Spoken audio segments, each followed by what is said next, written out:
What is up, guys? So I've got a pretty special deck profile for you here today.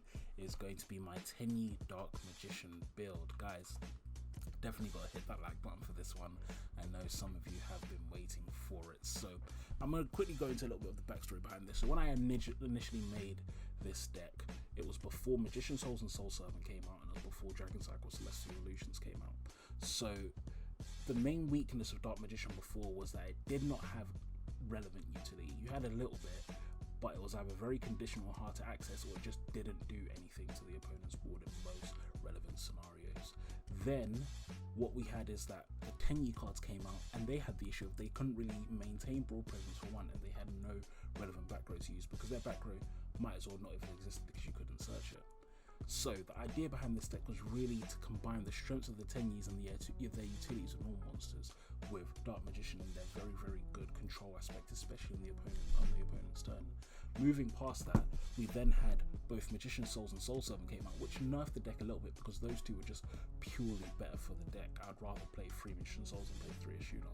However, we got another card announced, which is this one, Dragon Cycle of Celestial Illusions. And I'm telling you now, this is probably the biggest change to the deck. It seems like it's just one copy, but just having that card in the deck made a huge difference because it meant that your Tenyi spells and traps are now searchable, which is perfect. It means that now I can play one Fist and one Flawless Perfection, which are so good with Dark Magicians. Then, alongside the other strengths of Tenyis, the other strengths of Dark Magicians, the other strengths of Tenyis, this deck is insane, guys. One of the things that happens to me so much playing this deck is I come close to decking out because it can just draw and draw and draw, and there's just so much you can do. There's so much internal synergy between these two archetypes. It's crazy. So without further ado, I'm gonna run through this deck profile. So we start off with 3 Dark Magician.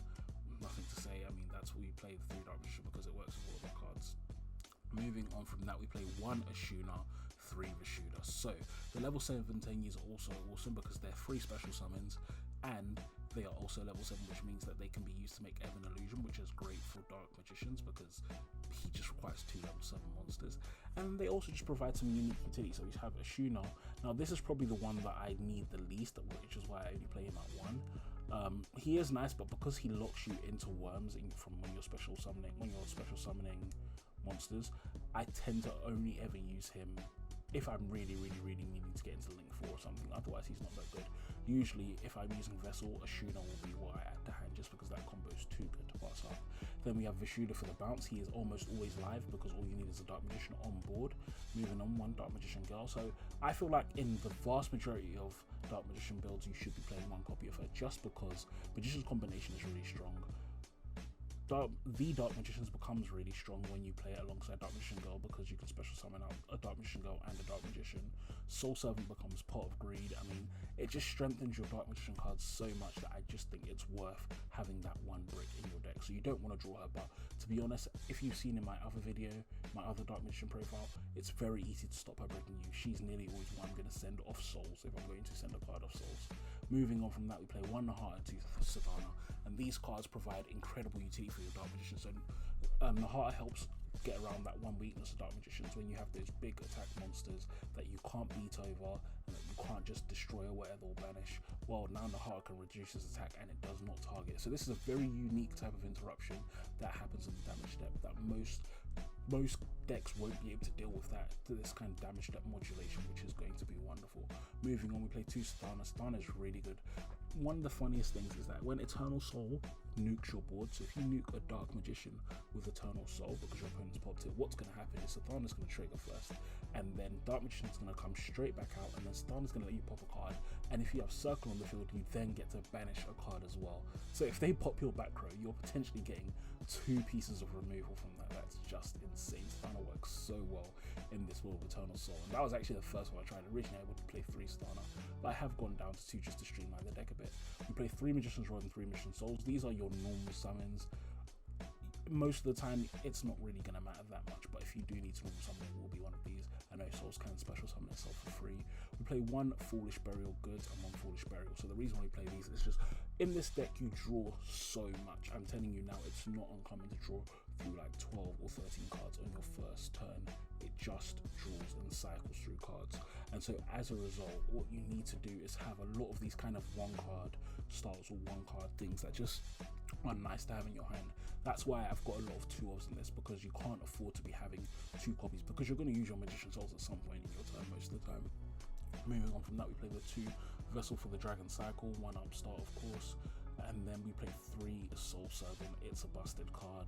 You can draw really easy in this deck, draw and search really easy in this deck, so Soul Servant is really good to have. Moving on, 1 Dragon Cycle Celestial Illusions. This is probably one of the best cards to send off goods or to send off Magician Souls. I very rarely will use its first effect. That's not why it's good. It's its second effect of banishing to search either of your Tenyi cards. That's where the strength comes in.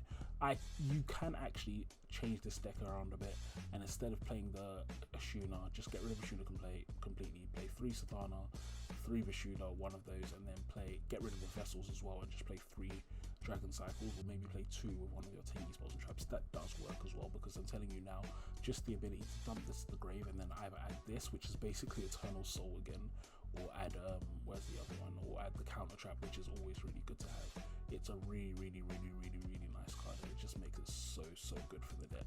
We move on to Secrets of Dark Magic. Secrets of Dark Magic, really good fusion and ritual spell, quick play as well, which is amazing. Illusion Magic. So if you see my other Dark Magician builds, I usually play either Fusion Deployment or Fusion Conscription, but the reason why I'm not playing that in this is because this is a much less pure build.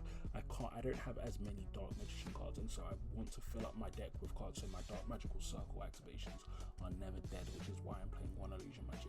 In addition to the fact that you're almost always going to be using your normal summon, your Magician's Rod, and Magician's Rod to search Illusion Magic to tribute it off for 2 Dark Magicians is a very nice effect to have. So Illusion Magic becomes a lot more potent in this variant. We then play 3 Dark Magical Circle because it's good, 1 Flawless Perfection. Again, it's really nice, and I like cards like this. This reminds me a bit of Magical Citadel of the Endymion, not in what it's specifically doing, but the effect it will have on the duel.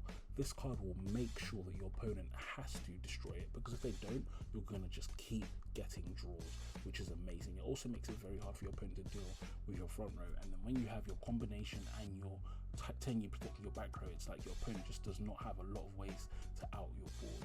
We then play 3 Impermanence because it's good, and because we have certain busted cards like Zexal in the meta.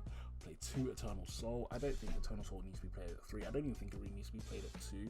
To be honest, I think you can get away playing it at 1, but I've been doing it 2 and it hasn't been too bad. But Eternal Soul, just because you need a hand deck. I think we need a retrade of this card. I know that there's lore reasons, like in the Yugioh manga, why Eternal Soul behaves like this, but I really do think we need a retrain or upgraded version, because that negative condition is just too strong.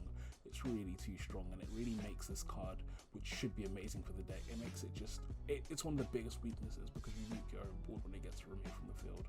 Moving on from that, we play 1 Magician's Combination. This is a really good card, so a lot of people probably haven't seen this much. I'll just quickly read it out. Once per turn, when a card or effect is activated, you can tribute 1 Dark Magician to special summon a Dark Magician Girl and negate that, or 1 Dark Magician Girl to special summon a Dark Magician to negate that.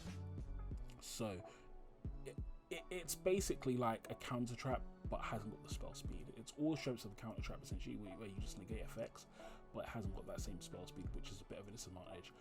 But 2 big strengths of this is, firstly, if this card is destroyed face up, obviously you get to pop a card without targeting, and secondly, it is not a hard once per turn. So if you have multiple copies of this, you can do it again. That's probably because of the heavy cost associated with it, so there's no point making it once per turn. And then we play 1 Fist of the Unrivaled Tenyi, again because it's good. When you are playing this deck, this card is really just to protect Eternal Soul. You don't use it for anything else, or to protect your Flawless Perfection. It's a waste of time using it for monsters on field and stuff, because it won't destroy the card, which means that what will tend to happen is you'll use this and then they'll just use the effect again next turn. So this is like your emergency kind of stop button for kind of winning those chain link battles. Moving on to our extra deck, so I play 1 Link Spider for link climbing, 2 Monk of Tenyi for link climbing again because it's good, 1 Shaman, then play a Nightmare Phoenix and a Nightmare Unicorn. They're very easy to go into. You have a lot of discard fodder, and it's just going to be nice again for removal. 1 Draco Masters, Blackluster Soldier of Chaos, very easy to go into in this deck, and it just does a lot. It's a very good boss monster. 1 Berserker and 1 Sarsahara. Sarsahara is amazing as a boss monster again for this deck, and Berserker of the Tenyi is really there again just for link climbing combos as well. This could probably go for another card if you had a better idea of what to put here. Then we play 1 Ebon Illusion Magician. Ebon Illusion Magician is such a strong card. It does so much. I mean, firstly, it's gonna drag more Dark Magicians out of the deck, which is always great. And then on top of that, it also allows you to banish your card when your normal monster spellcaster declares an attack, which is great. Moving on, 1 Draco Berserker. Again, this is another reason why it's so easy to make, because all you need is a level 1 tuner. So I don't actually play Adhara, but if you wanted to, you could dump 1 Adhara into here just to synergize the vessels, and then use that with your Dark Magician to make your Draco Berserker of the Tenyi. Then I play 1 Dark Magician, or I play 2 Dark Magicians, and 1 Dark Magician, the Dragon Knight. So the Dark Magicians, again, a really strong card to play. It just does too much for your deck to not play it. But what I would say is, if you aren't going to play this card, I don't know why you wouldn't be playing it. If you aren't going to play this card, get rid of Dark Magician Girl, because then this, I would say that loses a lot of its potency in the deck. Dark Magician, the Dragon Knight, is nice because you can set up a lock between this and Eternal Soul, which means it's very difficult for your opponent to out, because they can't target this, or they can't do anything to this because it's unaffected by card effects. They can't do anything to Eternal Soul because it can't be targeted or destroyed by card effects, which is really wonderful.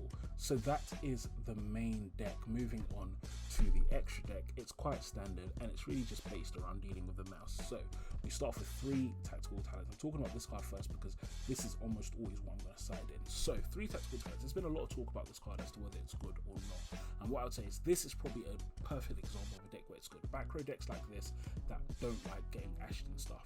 So if you're playing a combo deck, a lot of the times 3 Tactical Talents is not going to be amazing. But if you're playing either Go second deck, or you're playing a deck like this, which doesn't matter what cards it get, it just wants to get cards, this is where it becomes strong. Because for example, if they ash my Magician Souls, well, all I have to do is use this just to draw 2 more cards that I probably will set anyway, so it doesn't matter if they ash it. And that's where really the strength of this comes in. It means that you can just keep going through your combos. Moving on from that, we play 3 Lightning Storm because it's good, 3 Forbidden Droplet because it's good, and we play a plethora of spells, traps, and monsters. 3 XYZ Encore. I really like this card as a counter to S0. I've been testing it out and it hasn't been too bad. The only disadvantage obviously is it's very specific, but I have kept it in. It's done pretty well in a couple of matchups so far, so I will keep it in my deck for now. I might change it out again because it is always best to be generic, but I would say that's probably the deck that I struggle against the most, so that's why I tend to bring out these XYZ Encores. And 3 evenly matched again because it's good. So that is my Dark Magician Tenyi build. Guys, look, I'm telling you now, this is such a fun deck to play. I probably will get some replays up for you guys, but if you've enjoyed this, make sure to leave a like, comment, and subscribe to my channel for more great content. I will talk to you all soon. Peace.